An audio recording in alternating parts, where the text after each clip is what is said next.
이제 그 마지막 시간인데, 지금까지는 뭔가 프로그램 사용부터 자료 수집, 입력해서 부가세 신고, 원천수의 신고를 봤거든요.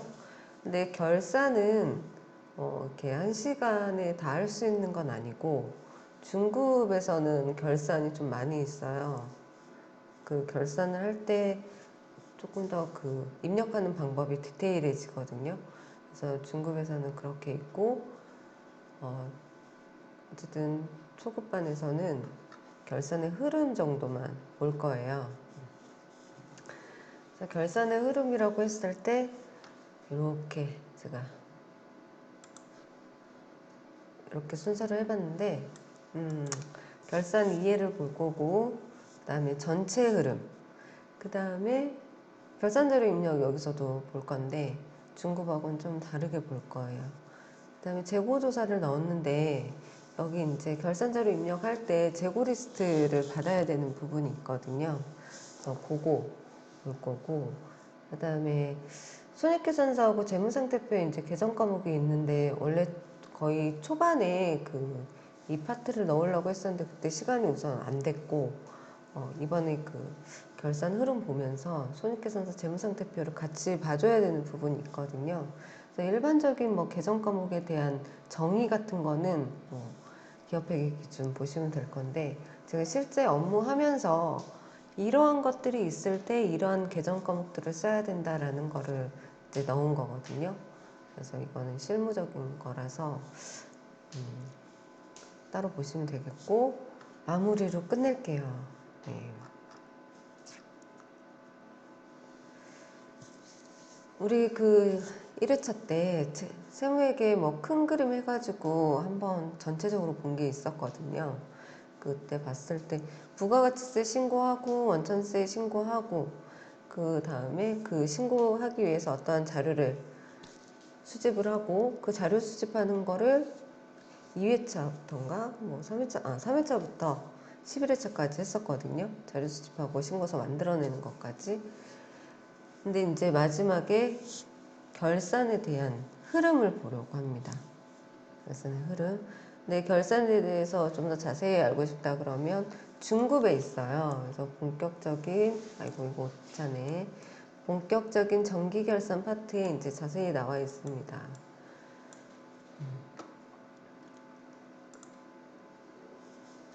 그리고 이제 우리가 봤던 거는 어쨌든 부가가치세 신고하고 원천세 신고하고 자료를 모아서 프로그램에 입력을 했는데, 그 입력하고 만들어낸 신고서 그 자체를 또 입력을 해줘야 되는 부분이 결산에 포함이 되어 있거든요.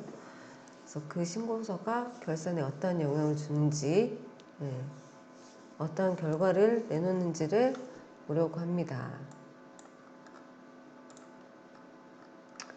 그래서 이거 초반에 보셨어요. 이 표를 보셨었는데, 지금 우리가 지금까지 한 거는 1번이었어요. 1번. 3회차부터 11회차까지 한 게 요거였어요. 1번. 근데 결산은 이 모든 걸 다 포함을 해야 된다 그랬어요. 이 모든 거. 그래야지 재무제표가 나오기 때문에. 그래서 이거는 뭐 통장거래 내역이랑 뭐 카드, 뭐 지출결에서 영수증 이런 것들 추가적으로 입력을 해주고, 눈에 보이지 않는 이제 결산 항목들까지 반영을 해준 다음에 이 거래처 원장 마무리하는데 시간이 많이 걸리거든요. 이거는 업체랑 좀 더 맞춰봐야 될 부분이 있어서 이 3번까지 해야 재무제표가 완성이 된다 하는 건데, 그래서 결산은 제가 이거 간단하게 썼는데, 결산은 재무제표를 완성해 가는 과정의 마지막 단계입니다. 마지막 단계. 그래서 결산은 뭐 제가 찾아봤어요. 사전점검이 뭐가 있을까 그랬더니 이렇게 써 있어요. 이건 한번 그냥 보시면 될 것 같고, 결산 자료 입력 순서가 있어요. 이게 이제 중급 파트에 있기는 한데 중급 파트보다는 조금 심플하게 따로 뺐거든요. 그래서 부가가치세 신고를 통해서 이 순서대로 얘기를 할 거예요. 이 순서대로 얘기를 할 건데, 위에서 아래로 얘기를 할 건데, 부가가치세 신고를 통해서 우리는 매출 매입 자료가 이제 반영이 돼 있고, 매출과 매입이 어느 정도 확정이 되어 있는 상태입니다. 근데 그때 이제 부가세 신고할 때 계정 처리를 다 하거든요. 근데 결산 볼 때 부가세 신고할 때는 부가세 신고하느라 바빠요. 계정 과목 뭐 분기 안 해도 돼요. 부가세 신고할 때는. 그런데 우리는 결산까지 생각을 하다 보니까 부가세 신고할 때 해당 매입 매출 전표에다가 다 분계를 다 넣죠. 근데 그때 이제 넣은 분계는 완벽한 분계는 아니에요. 계정 과목이 완벽하게 들어간 상태는 아닌 거거든요. 그래서 결산할 때 계정 과목을 수정해야 될 게 있으면 결산 시점에 수정을 합니다. 그리고 원천세 신고를 했어요. 원천세 신고를 할 때 이제 부가가치세 신고 같은 경우에는 매입 매출 전표에다가 입력을 하면 입력한 대로 분계가 어느 정도 되거든요. 근데 원천세 신고는 원천세 신고서 작성하고 분계를 따로 해줘야 돼요. 그래서 원천세 신고서를 보고 우리 몇 회차, 한 3회차에 걸쳐서 원천세 신고에 대해서 봤잖아요. 그때 어떤 소득 대장이 각각 있었습니다. 근로소득 대장, 급여 대장이라고 부르죠. 급여 대장, 사후소득 대장, 기타 소득 대장, 뭐 이런 소득 대장이 각각 있는데 그거를 각 귀속월로 반영을 해줘야 돼요.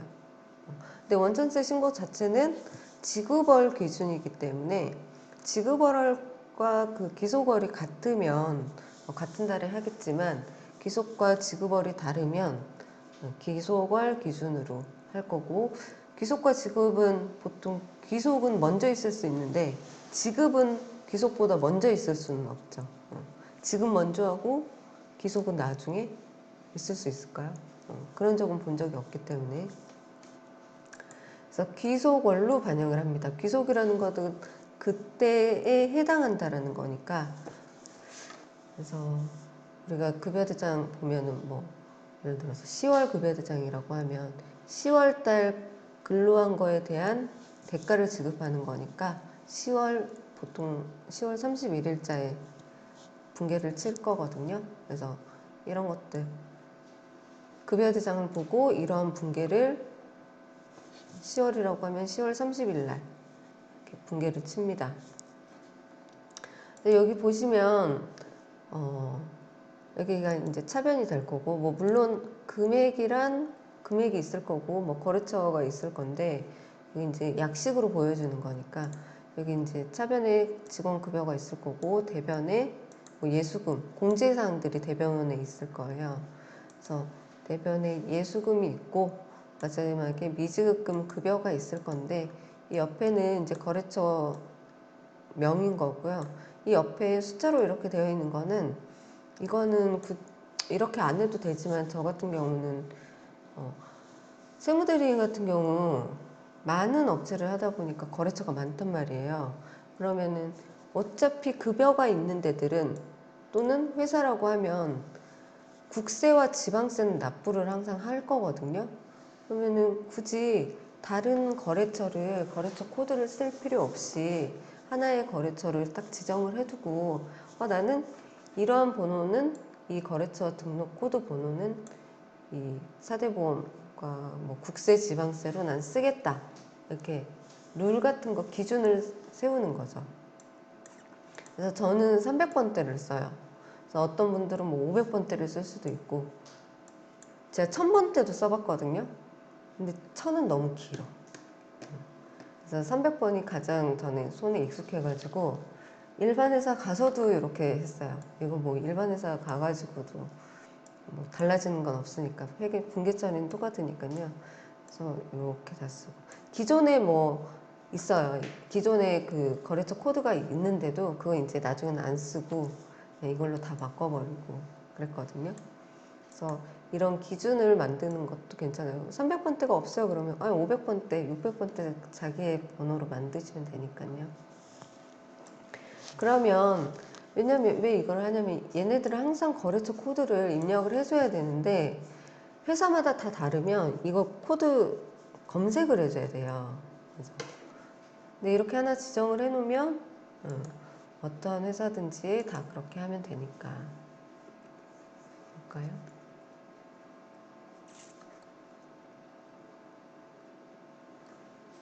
저는 보통 20일 날 급여 전표를 치는 것 같아요. 왜냐면 날짜가 급여 지급 날짜가 말일인 회사들은 주말이 포함되어 있으면은 금요일 날 지급을 하거든요. 그러면은 20 며칠, 뭐 28일, 29일 날에도 급여가 지급이 되기 때문에 그러면 원장상에, 거래처 원장상에 마이너스로 뜨는 거예요. 너무 이제 순서가 바뀌면 보기가 안 좋아서 보통 20일 날 많이 전표를 칩니다. 이건 뭐 알아서 하시면 될 것 같고. 그래서 이런 식으로 해놓는 거죠. 똑같이. 그러면 나는 세무서 치겠다. 그러면 300번 치고, 구청 치겠다. 301번 치고, 뭐 이렇게. 국민연금은 302번. 그러니까 이거를 이제 하나로 해놓게 되면 굳이 이거 F2 눌러서 해야 되잖아요. 세무서 이렇게 쳐야 되는데 이렇게 할 필요가 없다는 거죠. 좀 더 업무를 빨리빨리 하기 위해서.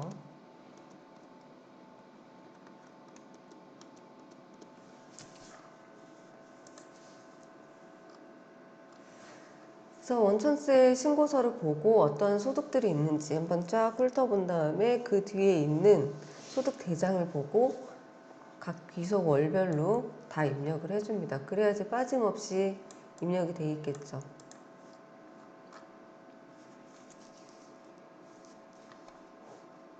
그리고 저번에도 얘기했는데 신고 완료한 자료가 최종 비용으로 반영이 돼야 돼요. 그래서 뭔가 수정신고를 했다 그러면 그 수정신고한 것까지 반영이 돼줘야 됩니다.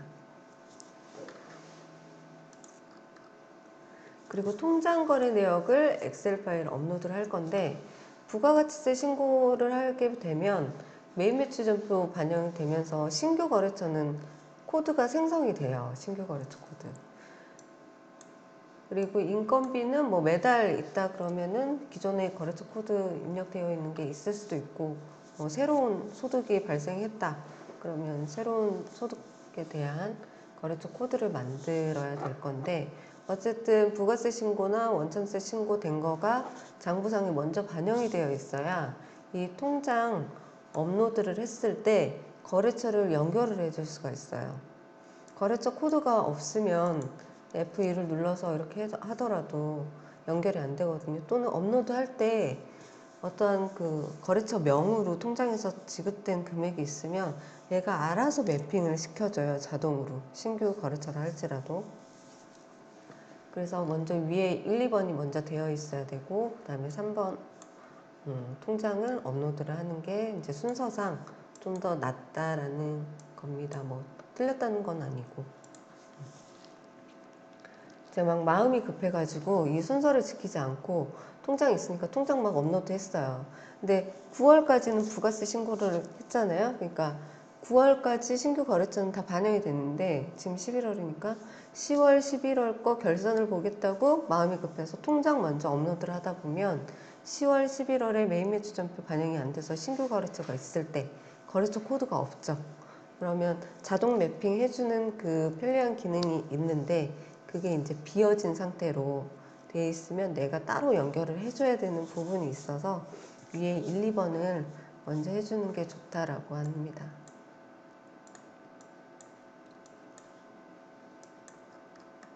그 다음에 월별 카드 명세서 확인해가지고 추가 입력을 해주는데 카드 명세서는 꼭 받으셔가지고 입력을 해주셔야 돼요.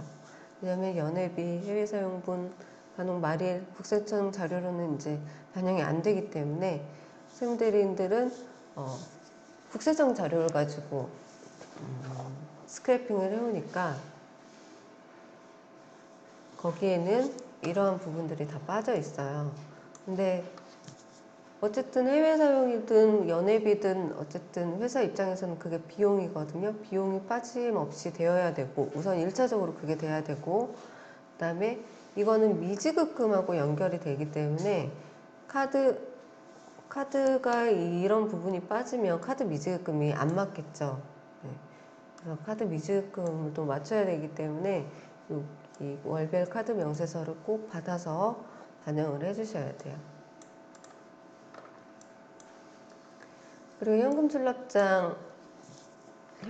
출납장 등 현금 사용 내역 입력 또는 엑셀로 전환해서 업로드 이거 있는데, 이게 이제 중급을 처음에 하신 분들은 이게 무슨 말인지 아는데, 현금 출납장이나 뭐 현금 그냥 영수증, 그냥 영수증을 현금으로 썼어요. 그것도 현금 처리를 할 거거든요.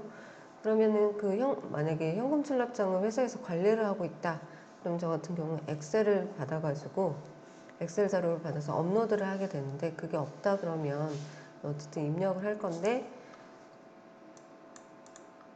이게 영수증이 너무 많아요. 회사에서 엑셀로 뭐 현금 출납장 관리도 하는데 영수증만 엄청 많다, 개인이든 법인이든. 그럼 저는 엑셀로 입력을 해서 업로드하는 방법을 하거든요. 그래서 어쨌든 현금 출납장이나 현금 간이 영수증 등이 있으면 그런 거 받아서 이제 입력을 해줘야 된다. 그리고 지출결의서 입력 또는 엑셀로 업로드, 이것도 있는데, 여기도 이제 엑셀 업로드죠.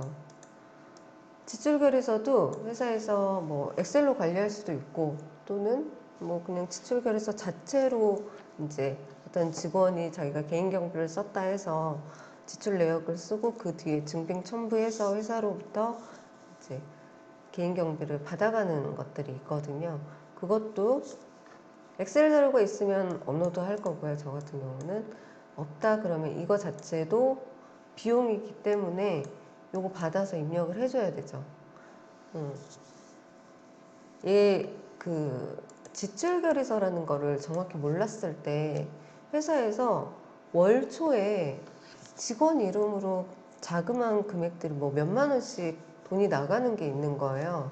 처음에는 이게 뭘까 그랬는데 경비 처리를 해줬다라는 거예요.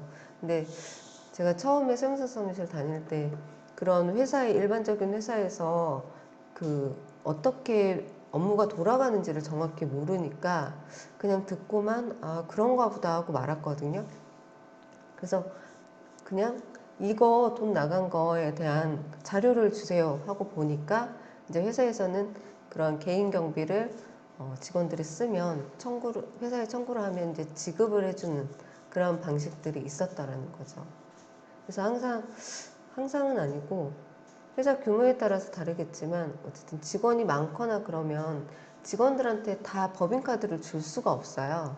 그러면은 긴급하게 돈을 써야 될 때가 있는데 그것 때문에 카드 받아가서 이렇게 쓸 수는 없으니까 개인 경비로 쓰고 이제 청구하는 방식을 많이 합니다. 그래서 엑셀 업로드하는 방법을 모르면 이제 이 중급 파트에 있고, 아시면 이제 그걸 써 보시게 될 거고, 또는 몇 건 없다 그러면 그냥 입력을 하셔야 되는데, 어쨌든 입력은 해야 된다라는 거죠. 비용 처리를 해야 되니까. 통장에서 돈 나가는 거 그거는 비용이 아니라 그랬어요. 그거는 부채 반제, 미지급 반제를 해줘야 되는 회계 처리가 있어야 되는 거지, 그거 자체를 통장에서 뭐 한 35,000원이 나갔다고 해가지고 바로 비용 처리를 하면 안 된다라는 내용입니다. 그리고 알 수 없는 내역 정리 및 업체 확인 후 제자리 모두 찾아주기 있는데, 통장 업로드를 하게 되면 통장에 대한 모든 내역을 세무대리인이 알 수가 없어요. 왜냐면 적요를 바꿔서 이체를 한다던가 하면 세무대리인이 아무리 알라고 해도 알 수가 없고, 또는 어떻게 또 아냐면 적요는 막 바꿨는데 이 숫자를 어디서 본 적이 있는 것 같아 하는 거는 연결을 해줘요. 되게 희한한 게 이 숫자를 본 적이 있어. 되게 숫자가 지저분하거든요. 근데 그 숫자를 어디선가 본 적이 있어. 그러면 보통 거래처 원장이 뭐 외상매입금이나 뭐 미지급금 지급한 거면, 또는 입금이 됐다 그러면 세금계산서 발급이 돼서 이제 외상매출금을 보겠죠. 또는 이제 부가세 신고할 때 세금계산서 목록을 보니까 거기에서 본 숫자이기도 하고, 그래서 어디선가 본 적이 있다 하면은 딱 보면은 그게 맞아요. 근데 그렇게까지 했는데 진짜 모르겠어요. 그거는 회사한테 물어봐야죠. 아무리 해도 못 찾겠는 거. 그래서 최대한 찾습니다. 알 수 없는 내역이라는 거를 하나 만들어 놓고 거기에다 업로드할 때 알 수 없는 내역을 딱 해놓고 정말 내가 최선을 다해서 다 찾았는데 진짜 모르겠는 거는 이거 자체로 계정별 원장을 회사한테 보내서 어떠한 거래인지 확인을 받아요. 근데 거기에 어떻게 써주든 상관은 없어요. 왜냐면 회사에서는 차변, 대변 이러한 개념이 없을 수 있거든요. 근데 거기에 메시지라도 써주면 아 이거는 세금계산서를 받아야 되는 건이구나, 또는 이거는 지금 뭔가 누락이 됐구나, 이런 거를 역으로 내가 판단해서 다시 어떻게 하시라고 알려줄 수 있거든요. 그래서 진짜 모르겠는 거는 이 계정별 원장을 보내서 그 옆에 답을 달아달라고 해주셔야 돼요. 그래야지 내가 이거를 제자리를 다 찾아줄 수 있습니다. 그래서 자료를 받았는데 그 메시지를 써줬는데 아 이건 딱 봐서 아 이건 매출 누락이네, 아 이건 매입 누락인데 지금 현재 계산서가 없네, 받아야 되겠네, 매출 누락으로 보이는데 이거는 매출 누락이라면 당연히 명확하죠. 세금계산서 발행을 해야 될 거. 근데 우리가 이렇게 자세하게 하는 시점이 언제냐면 2월에 많이 하실 거예요. 2월에 연말정산 하면서 뭐 지급명세서 하면서 이 작업을 할 거거든요. 그러면 2월이라고 하면 이미 이기 확정 부가세 신고도 끝난 상태예요. 근데 매출 누락, 매입 누락 해가지고 그때 세금계산서 등을 발행을 할 것인가, 아니면 2월 시켜서 발행을 할 것인가, 그건 이제 회사가 이제 선택을 해야 되는 부분이 있으니까 이런 것들 다시 역으로 알려줘야 되는 거죠. 인건비 누락 같은 경우는 어떻게 할 수가 없으니까 이제 2월이면 지급명세서 제출 전이잖아요. 그러니까 그때는 수정신고를 해주면 되겠죠. 그래서 항상 일을 할 때 제출 기한, 시점을 꼭 항상 염두에 두고 업무를 하시는 게 좋겠어요. 그래야지 판단을 할 수가 있거든요. 이거는 2월을 할지 아니면 원래대로 할지. 근데 어쨌든 기한 후 신고나 수정 신고는 가산세가 항상 있다는 거. 근데 가산세를 부담할 것인가, 이 정도면 부담할 수도 있는 것들이 있을 수 있거든요. 뭐 가산세 10,000원 나온다 그러면 그냥 원래대로 하는 게 낫죠. 근데 가산세가 뭐 100만 원, 1,000만 원 나온다 그러면은 심각하게 고려를 해봐야 되겠죠. 2월을 할 것인지. 그리고 자산부채 비용 영업의 수익 관련 기타 증빙 반영이라고 되어 있는데 여기 이제 영업의 수익이라고 되어 있고 매출은 안 들어가 있잖아요. 일반적인 수익이라고 부르는 매출은 여기 반영을 안 했어요. 영업의 수익이라고 했거든요. 매출은 무조건 누락했으면 부가세 수정 신고를 해야 되는 건이기 때문에 여기에 넣지 않았고, 이 부분은 이제 저기 뒤에 나오는데 최종 결산할 때 추가적으로 받아야 되는 자료에서 이제 따로 설명을 할 겁니다. 그런 다음에 이런 자료들을 다 입력을 했다. 간단하게 몇 줄 없는 것 같지만 여기에서 각각 받아야 되는 자료가 많고 이거를 적용하는 데 시간이 많이 걸리는 거예요. 그래서 저런 자료를 받았으면 이제 결산 자료 입력 메뉴를 이용해서 이제 결산을 반영을 할 건데 여기 8번이 나중에 나올 거기 때문에 거기에서 받은 자료를 여기 결산 자료 입력해서 해줘야 되는 부분이 있습니다. 그래서 재고 리스트를 받아야 되고 뭐 감가상각비를 반영을 해줘야 되고 대손상각비, 퇴직급여 충당금이 있는데 요 부분들을 결산자료 입력해서 할 거예요. 그래서 재고 리스트는 업체한테서 받아서 반영을 하는데 업체가 재고 리스트가 없다라고 하는 때도 있어요. 또는 원래는 그러면 안 되지만 손익계산서를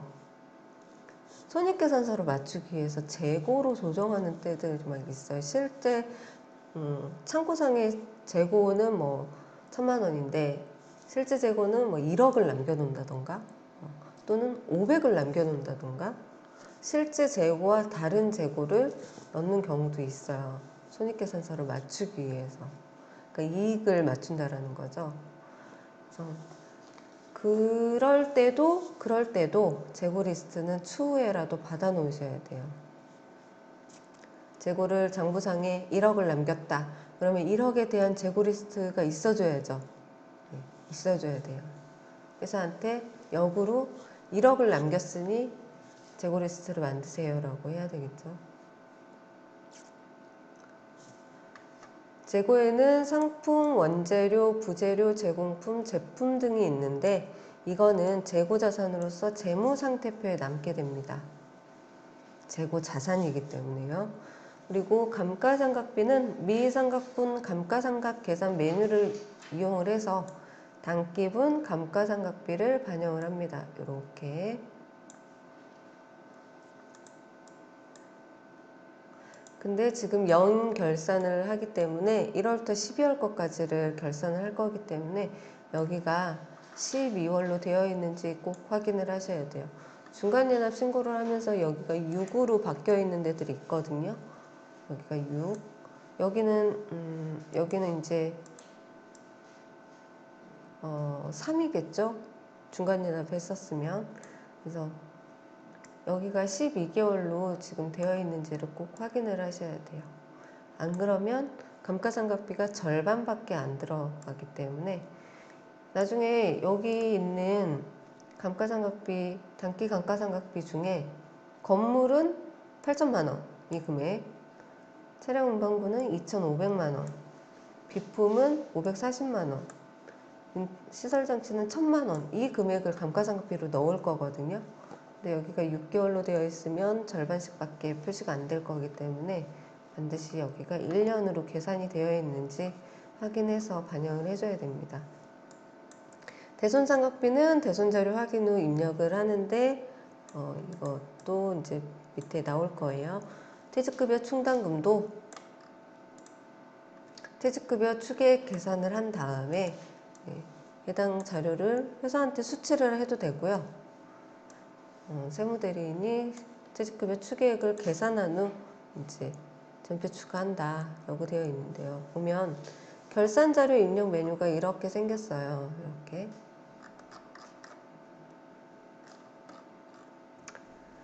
그래서 결산자료 입력 메뉴가 이렇게 생겼는데 우리 중간연합 했을 때 1월부터 6월까지 해서 여기에다가 재고를 다 넣고 뭐 감가상각비 넣고 뭐 이런 작업을 했을 거거든요.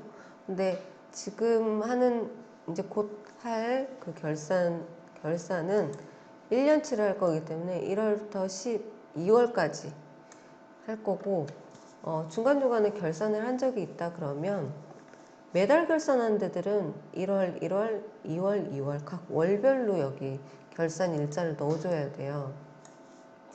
분기별 결산 어떻게 하냐 그럼 물어본 사람이 있더라고요. 그래서 1월부터 3월, 4월부터 6월, 7월부터 9월, 10월부터 12월 이렇게 조회를 합니다.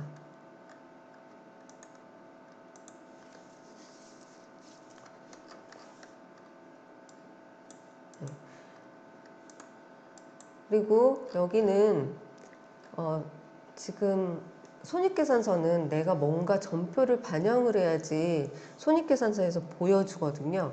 근데 이거는 내가 아직 뭔가를 전표를 발생을 하지 않아도 여기에 숫자만 입력을 해 놓게 되면 당기순이익이 현재 어떤지를 보여줘요.